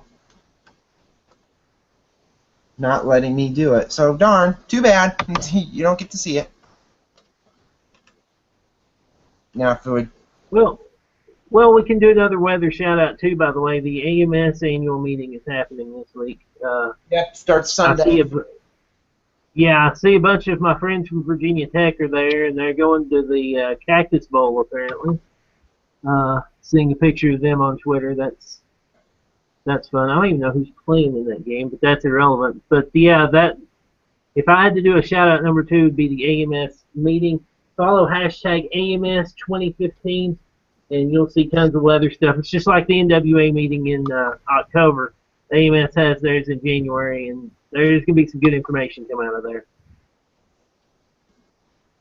Yeah, so, and we're still hoping to try to get to NWA in Oklahoma City in October of this year, so cross our fingers. But, so, as we said, we do this show every Friday night, unless there's holidays, or no guests, or we don't feel like it.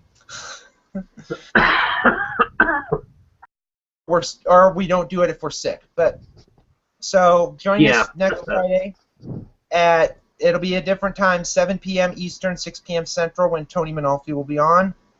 So for everybody on the program, have a safe and happy weekend, and God bless.